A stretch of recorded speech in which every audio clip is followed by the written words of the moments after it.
Whoa, you don't usually see teal. That was like immediately shocking. It's the first thing I noticed. A teal Zerg? Huh? Who uses this color? In the top right as the teal Zerg, it is BreakinGG. In the bottom left, as the red Protoss, it is Stats, who probably needs no introduction. But BreakinGG might need a little bit more.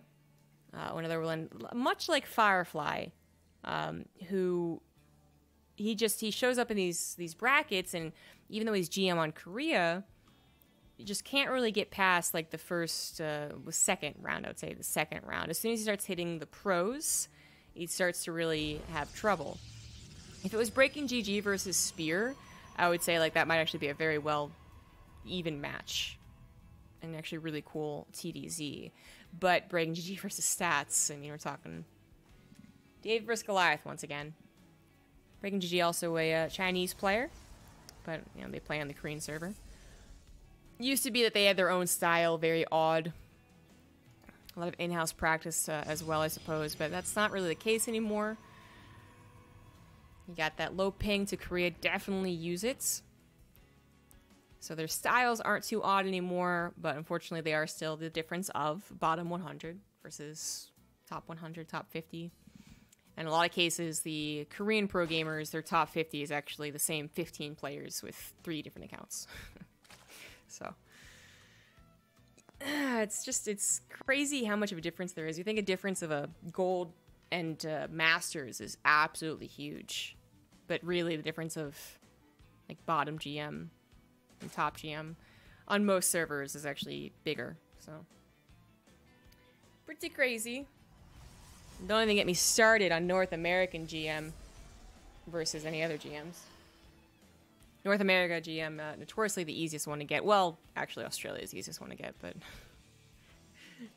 we don't care about them anymore. 5300 is really not a whole lot of MMR. Anyways. I'm actually not sure what the GM cutoff is for Korea. It's like 56 or 57 for Europe, no? But I don't know what it is for Korea. Anywho, I think we all know a picture I'm trying to paint here. Stats is gonna win. I think we all get that. But how he's gonna win? That's more the question. Apparently, Twilight Council. Ooh, kind of a cute location. Wow, clever. This Ling of BreakinGG just moves on in, however, and still sees the Twilight Council. Okay, immediately not liking BreakinGG. We are not a fan of this guy. He's a diva announcer.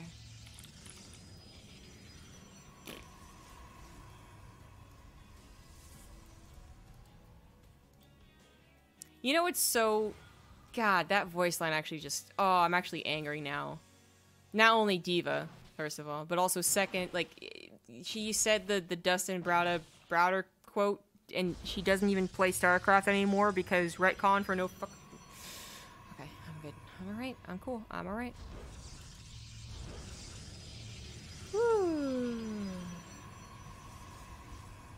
Look for the option to pay a processing fee to the dono.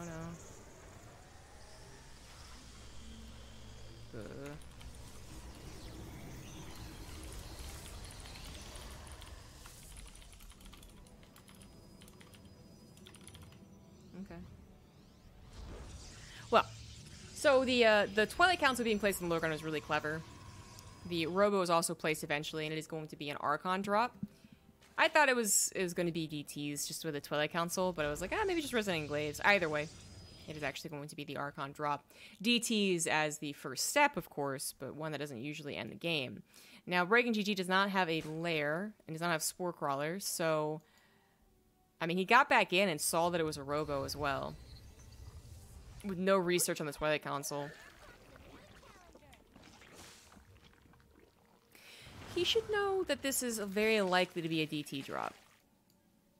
But he doesn't seem to. So this wins the game. Technically, Banelings can hit the DTs. You have to manually detonate them, but... Yep, okay. GG. I think that was a case of just not looking at what you scouted You know what I mean? You do the thing, you scout just like your coach told you to, and then you don't know what you're looking at. In this case, he just didn't think about what he was looking at. Just so focused on everything else. That was not too pretty.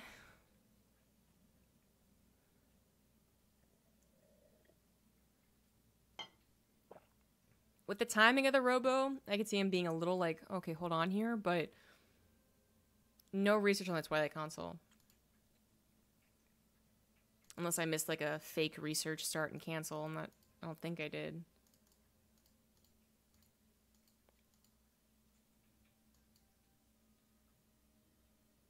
Too bad.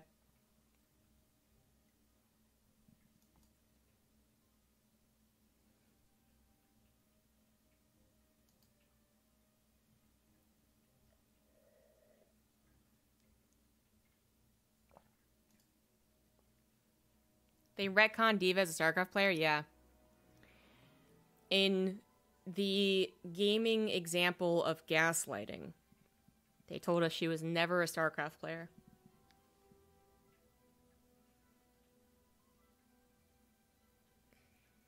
They said that was a misconception and that she was a general esports champion. For no reason at all, by the way. And easily proven false, even though they took down the lore page and the little facts that said that she used to be a StarCraft champion as random. She was a random GSL 4-time champion or something like that. You can find it on like the Wayback Machine. You can actually just easily prove them wrong. Programs detected in com server 04. And it's like there's just no reason to do what they did. Like literally no reason. It's like the only reason I can think of is that they're so embarrassed that StarCraft is a thing, and they want us to focus on Overwatch and pretend they didn't make any other game ever in the existence of Blizzard. That they stopped referring to her as a StarCraft champion. It's so stupid. Alios, thank you for the 5 gifted subs. Another 5 gifted subs, of course. On top of everything you've already done. Thank you. Alright. Bottom left, just not really thinking about what he was seeing, I think. Getting bopped by DTs. It is BreakinGG. In the top right, as the red Protoss, it is stats.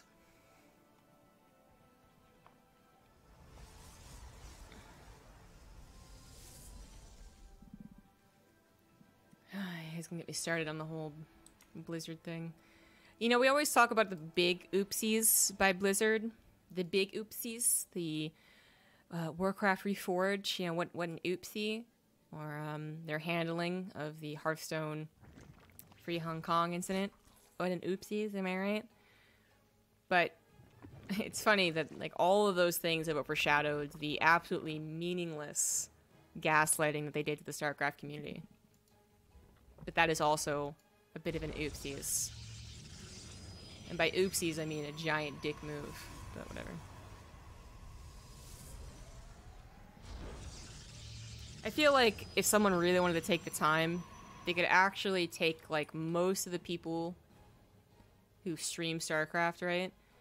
They could probably just, like, take clips from the past 2 years and, like, put them all in a montage and slowly have us go from, like, you know, I still have faith in them, to, that was not a good thing. That was pretty bad. You know, I don't have faith in them. All right, they're actually terrible. Okay, we just don't. We're just really glad StarCraft isn't involved with them anymore. Basically, I think you could actually see the progression. Anyways, shh! Don't tell my Blizzard overlords. Hostile forces detected. Arming raid Ooh, what? defenses. Quay? Pig was streaming? What? Thanks, Pig. What were you doing? What are you doing? Playing some XCOM or something?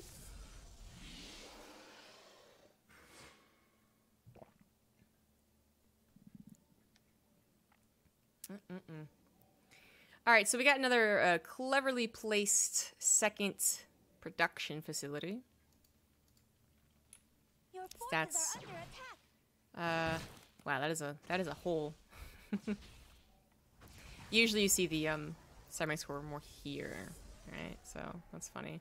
Second gateway is gonna go here, of course, but it just is, it just looks weird.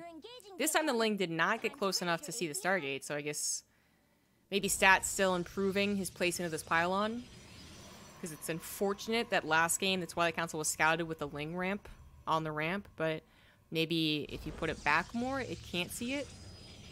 That's the first thing that every Zerg player is going to do. Given the opportunity to send a Ling in, they're going to scout the main base first. Because either it's going to be at the natural anyways, sometimes the Stargate's used as a wall, or it's going to be in the main base, because so often the pylon is put, well, actually exactly where Stats has put this pylon.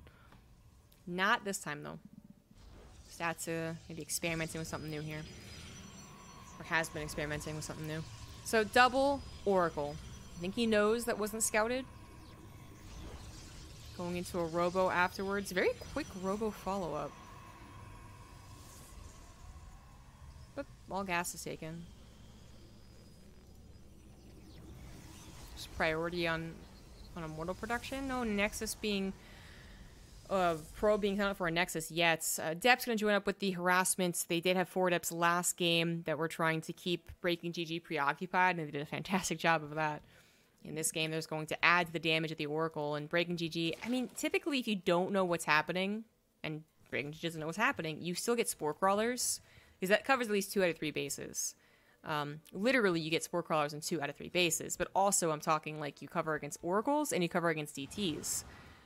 The only thing it doesn't help against is Twilight Council attack.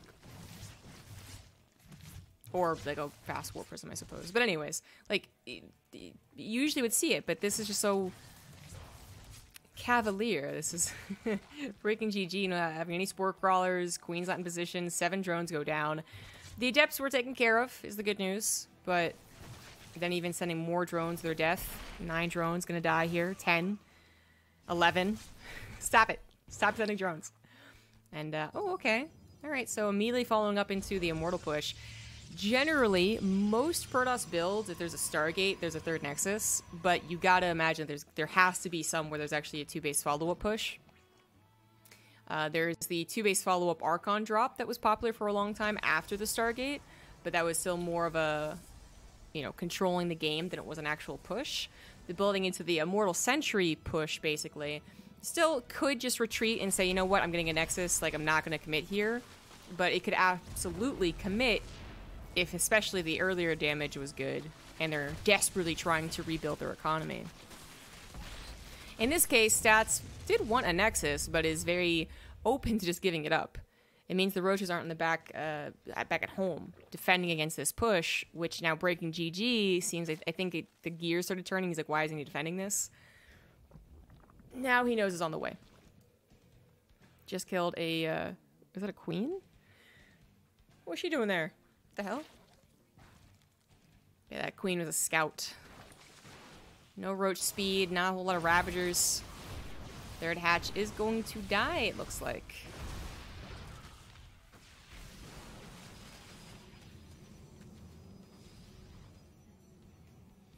What was a small, mostly sentry-dependent army has now grown double the size, still with an Immortal, still with tons of Force Field energy.